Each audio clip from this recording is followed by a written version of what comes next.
So hello everyone, स्वागत है आपका फिर से हमारे एक नए वीडियो में। तो दोस्तों आज हम लोग बात करने वाले हैं कि ये गुणनखंड किस प्रकार से किया जाता है। दोस्तों यदि आपको गुणनखंड करना नहीं आता है या गुणनखंड आप हल नहीं कर पाते हैं तो आप इस वीडियो को ज़रूर देखिए।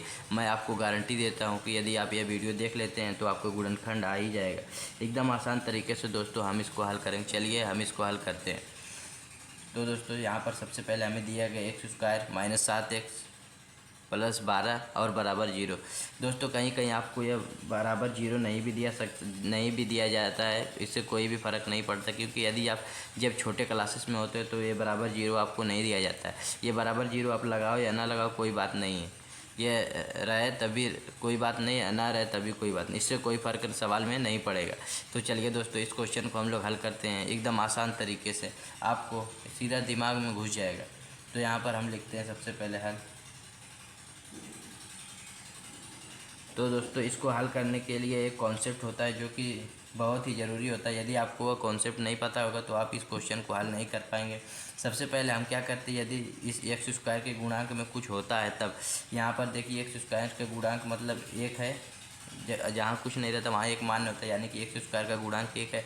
किसी भी संख्या करेंगे तो 12 ही आएगा, इसलिए किसी भी संख्या का गुणा उसमें करते हैं तो वह उतनी ही संख्या दोबारा आ जाती है, यानी कि गुणा करने का कोई फ़ायदा नहीं, इसलिए हम लोग यहाँ पर गुणा नहीं करेंगे। तो यहाँ पर दोस्तों हम क्या करना रहता है कि ये जो बीच वाला पद होता है, बीच वाला पद, इसे ही बोलते हैं मध्य पद। इस प्रकार के गुणनखंड को करने के लिए एक विधि होती है जिसका नाम है मध्य पद विभक्तीकरण विधि। क्या नाम है? मध्य पद विभक्तीकरण विधि। जी हाँ दोस्तों, इसी सवाल को हल करने के लिए ये इसी विधि का उपयोग किया जाता है। बस इसको हम लोग गुणनखंड से नाम से जानते हैं, इसका असली नाम मध्य पद विभक्तीकरण विधि होती है। तो दोस्तों यहाँ पर क्योंकि इसके मध्य पद को हम लोग तोड़ देते हैं, दो हिस्सों में तोड़ देते हैं। यहाँ पर 7 - 7x है तो हमको इसको किसी प्रकार से तोड़ना होगा।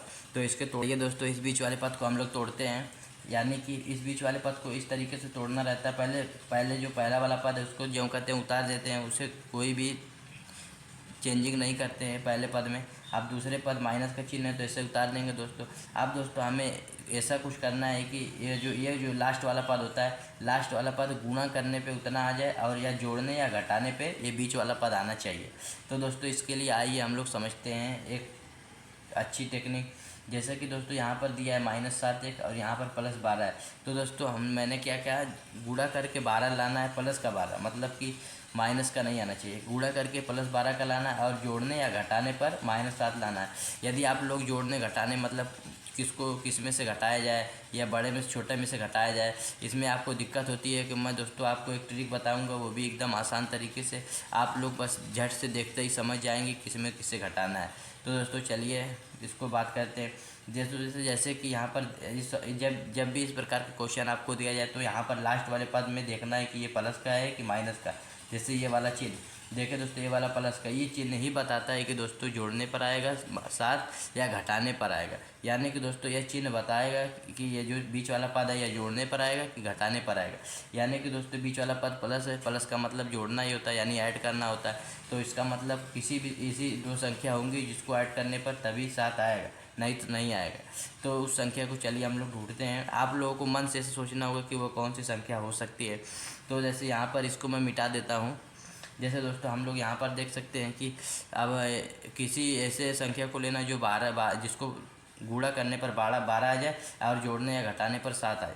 तो दोस्तों हमारे पास एक 4 और 3 संख्या है, यानी कि 4 और 3 का गुणा करेंगे तो हमें 12 मिल जाएगा। ठीक है, 4 3 12 होता है, जैसे कि 4 एकम 4, 4 दूना 8, 4 3 12, यानी कि 4 का पहाड़ा 3 बार पढ़ेंगे तो हमें 12 मिल जाएगा। वो भी प्लस का मिल रहा है देखिए दोस्तों, जो कि हमें प्लस का चाहिए भी, यानी कि हमारा क्वेश्चन सही जा रहा है। पर दोस्तों हमें यहाँ पर कन्फ्यूजन होती है कि हम किसको माइनस ले किसको प्लस में करें, मतलब इन दोनों में से किसको माइनस के लिए किसको प्लस करें। तो दोस्तों इसके लिए आपको एक ट्रिक मैं बता देता हूँ। यहाँ पर देखिए दोस्तों, आपको प्लस लाना है, क्योंकि दोस्तों ये जो माइनस और माइनस का गुणा होता है ये प्लस में ही आता है।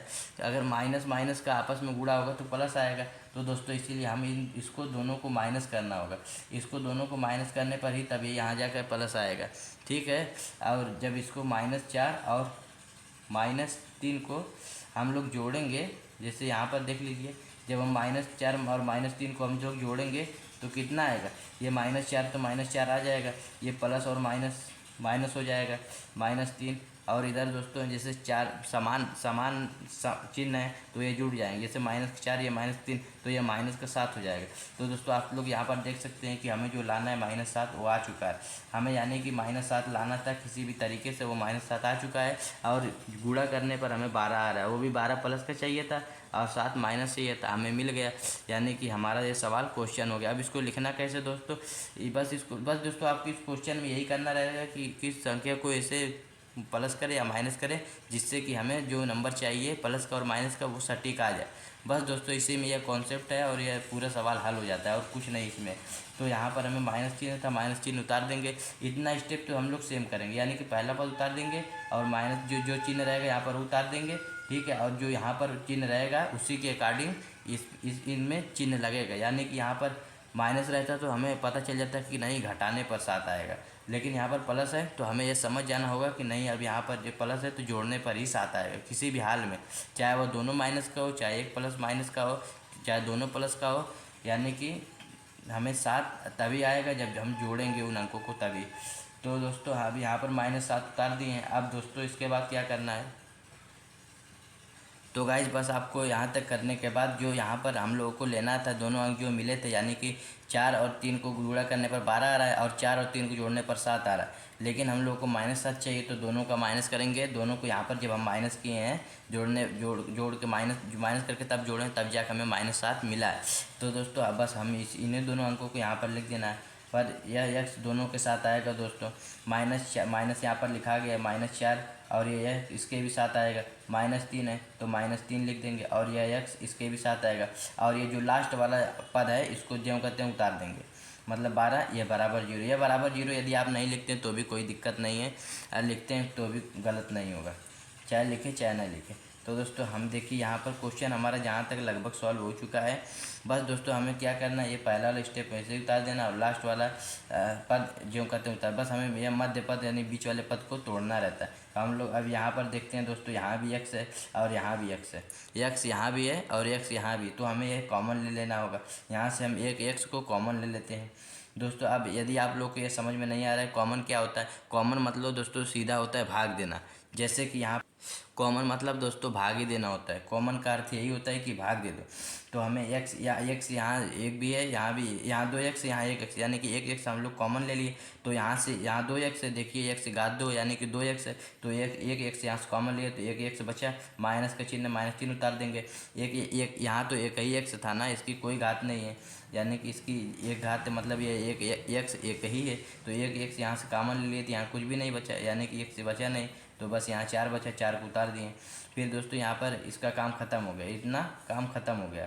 अब हमें इससे नहीं मतलब है, अब इधर जो 2 पद बचे हैं उनको कॉमन लेना है। इधर से देखिए दोस्तों माइनस हम लोग लिख देंगे, जो चिन्ह रहेगा बस सीधे आप लोग वहाँ इसको लिख देंगे। और ये 3 है तो दोस्तों हमें कुछ ऐसा कॉमन लेना होगा कि जो इस कोष्टक में आया है वो भी इधर आ जाए, ठीक है। मतलब कि हमें इसमें से भी वो कुछ ऐसा कुछ कॉमन लेना होगा कि जो इधर कोष्टक में आया है वो भी इधर आ जाए, ठीक है, वो भी इधर आए। तो हम यहाँ पर यदि हम -3 को सीधा कॉमन उठाएंगे तो हमें मिल जाएगा, क्योंकि दोस्तों -3 यहाँ से कॉमन लिए तो यहाँ इतना दूर ख़त्म हो गया, -3 हमें यहाँ ले लिए। अब यहाँ बचा सिर्फ x को x से लिख देंगे। और दोस्तों यहाँ माइनस और यहाँ प्लस है, तो यदि हम माइनस और प्लस को कॉमन लेंगे तो यहाँ पर माइनस ही आएगा, ठीक है, क्योंकि माइनस और प्लस माइनस ही होता है, इसीलिए यहाँ पर माइनस आएगा। और 3 को जब 12 में भाग देंगे तो आप लोगों को पता ही 3 का 12 में भाग देंगे तो 4 बार जाएगा, ठीक है। 3 एक 3, 3 दूना 6, 3 एक 3, 3 दूना 6, 3 तिरक 9, 3 चौका 12, यानी कि यदि हम 3 को 12 से भाग करेंगे तो 4 बार जाएगा, तो 4 बार यह हो गया। बस अब ये ख़त्म, इसका कुछ सबका खेल ख़त्म। अब यहाँ पर बराबर 0, बस इसको लिखते जाओ। फिर उसके बाद दोस्तों क्या करना है, ये देखिए ये कोष्टक में और ये कोष्टक में दोनों नंबर समान है।